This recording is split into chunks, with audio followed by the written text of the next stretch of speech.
All right, hello everyone. I am going to get us started for this evening's information session.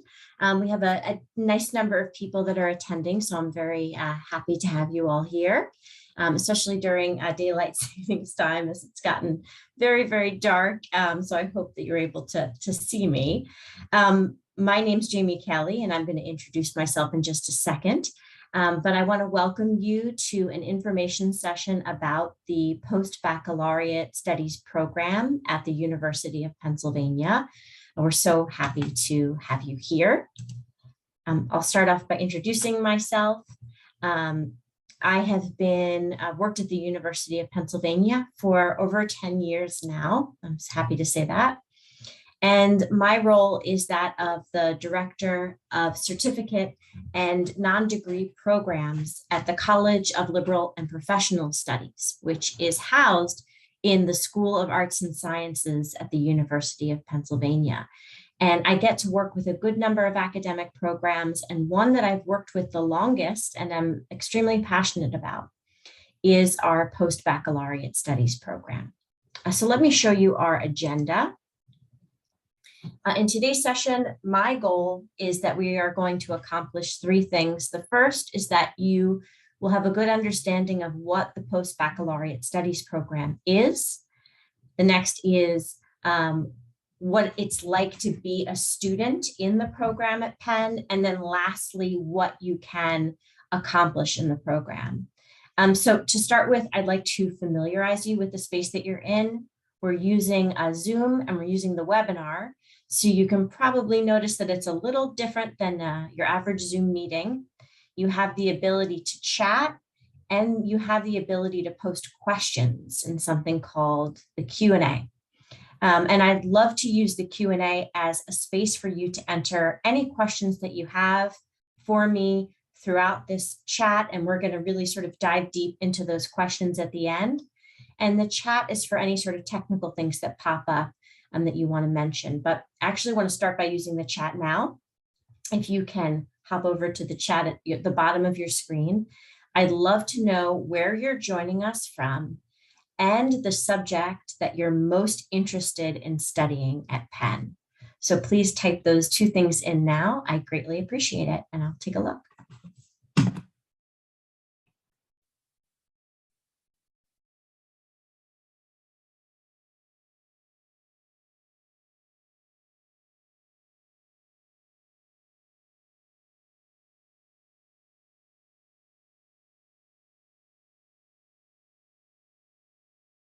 Hi, Ronnie.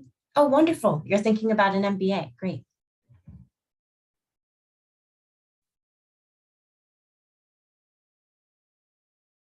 Instant music. Wonderful. New York City. Math and applied math. Narberth. Not far from where I was raised. Not far at all. Psychology and neuroscience. You guys are talking about some of the fields in which we excel at this university. So you've done your research.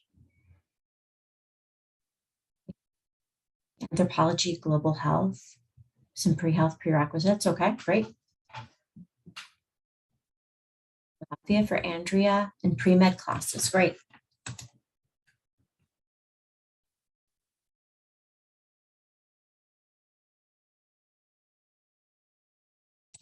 A reminder again for those introductions, please use the chat, and we are going to use the Q&A for the Q&A is going to be for questions. At the end of the presentation, we're going to do a deep dive into the questions you have and basically make sure that you leave the session feeling like you have a very strong understanding of the program. Any more introductions for now? All right, we'll keep them coming if you haven't had a chance, and I'll dive in. So this first slide here, I think will be helpful for some of you that have an interest in medical school. The Post-Baccalaureate Studies program does have pre-med students in our program, but we aren't known as a pre-med program. And so I do want to talk about another post-baccalaureate program at Penn that is designed for pre-med students, because if after describing this, that sounds like the right program for you, you may want to sign up for an information session that they have coming up, or reach out to that program because ours is a bit different. So let me compare them to each other. What we do have in common is that both the PreHealth program and the general Postbac program are Postbac programs. But how they differ is that the PreHealth program is designed exclusively for students preparing for medical, dental, and veterinary school. It's also a certificate program. So there's specific courses that they want you to take in the program. So that's going to be anywhere from like 8 to 15 classes that they'll need you to take. There's a track in that program called Core Studies for someone who does not have a science background. They're doing all the prerequisites. And then there's another track called Specialized Studies for someone who's done most, if not all, of their prerequisites, but wants to take some additional courses to be a stronger candidate for medical, dental, or veterinary school. It offers medical school interview workshops, MCAT preparation, expert guidance on getting into medical school. It's an incredible program. And it's ideal for someone who really needs to take robust coursework, a large number of classes, and get a lot of guidance before applying to schools. Alternatively, the Post-Baccalaureate Studies program is a customizable program where you can take as few or as many classes as you like and can take them from a broad variety of departments within the university. I will say that most of the students in the general Postbac program, the one that I work with, are preparing for graduate school as compared to medical, dental, and veterinary school. Nonetheless, if you only have, let's say, 2 prerequisites or 2, classes you need to take before applying to medical school, and something like the PreHealth program looks like way more than you need, then we would welcome your application to the Postbac program. But if you are looking for everything that the PreHealth program entails, then you should probably look a little bit closer at that program. So I just want to put that out there in the beginning, just in case the PreHealth program makes more sense for some people. So let me tell you about the Postbac Studies program more broadly. This program has over 400 gifted students enrolled, and the students in our program have at least a bachelor's degree who are looking to take primarily undergraduate level courses at Penn. The program is filled with a good number of recent college graduates, I would say, within the last, let's say, 5 years, but also many people who are even in retirement. So a broad variety of ages. I would say that we have more working professionals in our program than full-time students, but we welcome both. And our students come in with at least a bachelor's, but we have plenty of students in our programs with doctoral or professional degrees as well. We also have many of our students from the Philadelphia area, but our students also come from all over the world and all over the United States to take classes with us. So it is not abnormal to have our students arrive at the beginning of the semester and move here from other areas. One of the things that makes our particular program so unique is how customizable it is. And I want to talk about 3 different ways that someone may use the Post-Baccalaureate Studies program. The number one way, which I mentioned, is preparing for graduate school. That is the most common reason that people come into our program.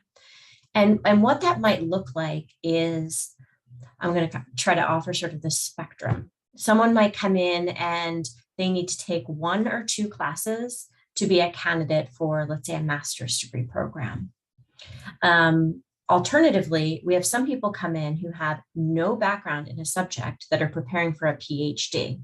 And those students need to take, maybe a dozen classes, get some research experience on our campus, and they'll be here for a longer period of time.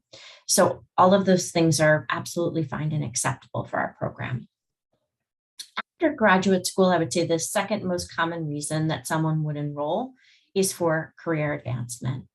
A lot of the classes offered at the University of Pennsylvania can benefit people's current jobs and future job prospects based on what they'll learn in those classes. And so we definitely have students joining us for that. And then lastly, I would say personal enrichment.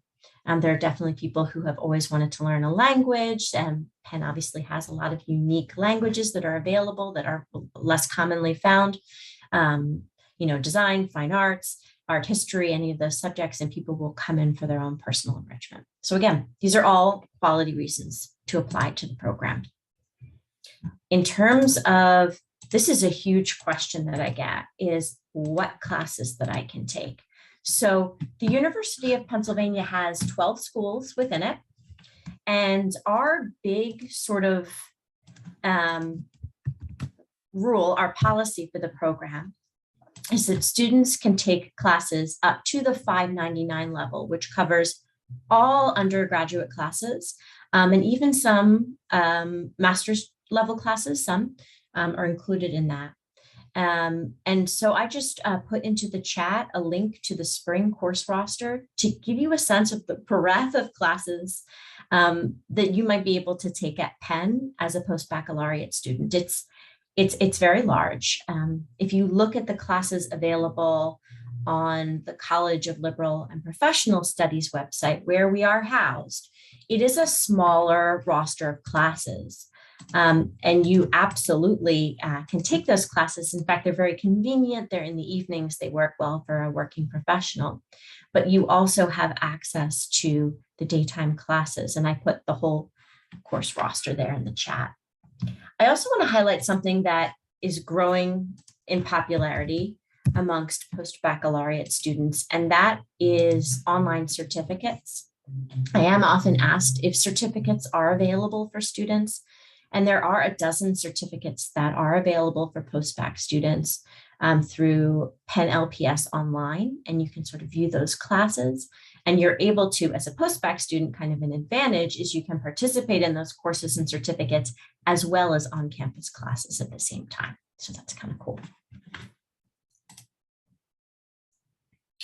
So as I did mention, there are lots of evening classes, there are some online classes, and there are daytime classes.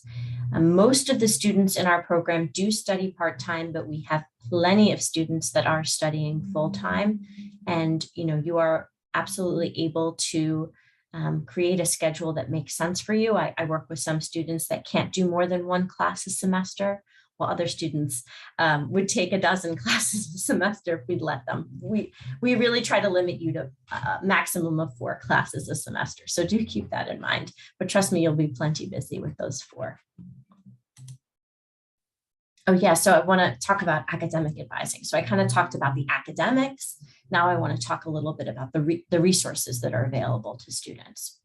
So as soon as a student is admitted into the program and accepts their offer of admission, they receive their welcome email that invites them to their first academic advising session with their academic advisor. So every student in the program has an assigned academic advisor, and the advisor, they have deep-rooted knowledge of the university resources, how to register, advice on sort of getting started. They are not subject matter experts in every single field. We work with students with literally hundreds of different academic interests, and we really want the students to work with the faculty and the departments and their and the people that they're doing research with, et cetera, to get the very sort of niche specific recommendations there. But our advisors are very knowledgeable about Penn and how to navigate it. There's a new student orientation twice a year, welcoming students and actually introducing students with similar interests to each other within that new student orientation. There is a Facebook group that is a closed group just for students where they can connect with each other. And one of the wonderful things that launched last year is a month-long graduate school workshop series that is available to students in this program that takes place in the fall and in the spring, that walks them through the entire process from deciding if they want to go to graduate school to submitting applications to graduate school. So that's been incredibly popular. If you zoom out and look at Penn's resources, they're phenomenal. I got my undergraduate degree at a small liberal arts college, and I had an amazing experience. But working at Penn, it kind of blows me away what resources students at this university have access to. So there is the Writing Center, where you can bring any papers that you're working on and receive guidance from them on alterations you should potentially make before submitting. There's the Tutoring Center, which offers wonderful free support in math and sciences, as well as engineering classes. There's Weingarten Learning Resources, and they do an amazing job of actually assisting you with time management, which I know for many of our students who have responsibilities outside of the classroom, it can be a huge challenge, and they are a great asset. Within Weingarten, they also have Student Disability Services, which is a robust office that can assist you in getting any accommodations that you need in the classroom based on disabilities. The libraries, of which I believe there are 15 at Penn, are not only gorgeous and have unbelievable amount of books and reference librarians based on any subject, but also incredible online resources. So some students are not able to come to the campus as often as they like, and those online resources are fantastic. Another thing that I think leads a lot of people to Penn, other than its reputation, is that they will have the option to participate in research while they are doing their studies. If you are considering applying to a PhD program, you really need research experience in almost all cases before submitting that application. And we have a Center for Undergraduate Research and Fellowships that lists opportunities that are available, but also gives guidance on reaching out to faculty members for research opportunities. And students that put the effort in have really generally very little trouble finding a research opportunity, even in their first semester. Another benefit of our university is that there are speakers and events on a daily basis on campus, and robust clubs and organizations for students to join and belong to. So I will say that if you just want to come and take a class and then go home at the end of the night, that's okay. But if you want to become fully integrated and you have the time to become very involved in campus, we encourage you to do that as well. So the student experience, I'll speak a little bit about that. As I mentioned, some students are just taking, one course a semester. Other students are full-time and they're taking 4 classes a semester, perhaps participating in a research opportunity as well. Students that are able to are attending talks. They are meeting with the faculty that they have classes with, that they're doing research with, that they've been connected to, and talking about their academic interests and goals, and continuing to hone in on what it is that they want to accomplish. Students in our program are going to get to know, because they are in classes with Penn undergraduate students, graduate students, post-baccalaureate students, et cetera, and making connections there as well. I have received the question about what students in this program are studying, because there's so many offerings, what is popular. And so I did create this slide so you could take a look at the most popular fields of study amongst students in our program. If you don't see your field of interest listed, that's fine. But I did think that this was helpful to people who wanted to get a sense of what postbacs are interested in at the moment.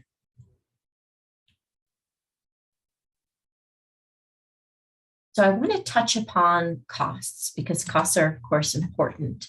One of the things that is unique as compared to, let's say, undergraduate or graduate studies, is that we don't charge like for the semester. The university bills students based on their registration. So if you register for one course, you're billed for that one course. If you register for 3 courses, et cetera. What does differentiate is basically where you take the class that will affect the tuition and fees. LPS classes that you see on the College of Liberal and Professional Studies website, the tuition and fees are listed there.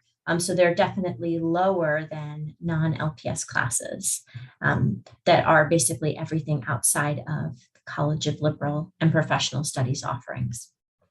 Below that, you'll see Penn LPS online classes. I had mentioned those classes and certificates, and you can view the tuition and fees for those there. Something worth mentioning as well, if you've looked on our tuition page, is that the University of Pennsylvania uses a course unit system. And a course unit is equivalent to 4 credit hours elsewhere. So what I'm showing here is a course unit, because most classes at Penn are 1 course unit, with a few rare exceptions like science course labs that are often half a course unit. But otherwise, almost every class that you see is a course unit. So financing education is obviously also tremendously important. Because the Post-Baccalaureate Studies program is not a degree program, financial aid and scholarships are not available to our students. So many of our students are utilizing tuition benefits or reimbursements from their employer. Those have helped a lot of our students. But we also offer a payment plan that breaks down the tuition and fees for a semester into 4 or 5 smaller payments. So that has been a popular way to pay for classes as well. And I want to talk a little bit about the application. This is actually my last slide before we do the Q&A. So if you do have questions that have come up during this presentation, go to that question and answer. It looks like 2 little chat boxes, and type in your question. I see we already have some, because I want to make sure to answer everybody's question during this session. So lastly is how to apply. So the application from our program really has 3 parts. We'd like to see your resume, or CV, I should say, if that is what you have. Essay questions. There are 2 essay questions for the program, and transcripts. We'd like to see your transcripts from any college or universities that you've attended. That will obviously assist us in reviewing your application. We are looking for students with at least a 3.0 GPA cumulative in their previous academic coursework. And in their essays, we're obviously looking that they're looking to see that they don't need to be particularly long, but that they're well written, and that the candidate has an understanding of the program and goals that we think make sense and can be accomplished within the program. We offer rolling admissions. So that means that once your application is submitted, you'll receive a decision within a few weeks. But even if you apply closer to the deadline, it's not going to affect how your application is reviewed. Nonetheless, I will say that registration for future semesters generally opens up a few months in advance. So if you wait until the deadline to apply, it may mean that there are less classes with seats available for that upcoming semester. So keep that in mind. Currently, we're reviewing applications for spring and summer 2022. So definitely encourage you to consider applying if this makes sense for you. I am very reachable by email and by phone, so you can feel free to email or call and be connected with me. But I am going to stop the recording so I can answer your individual questions.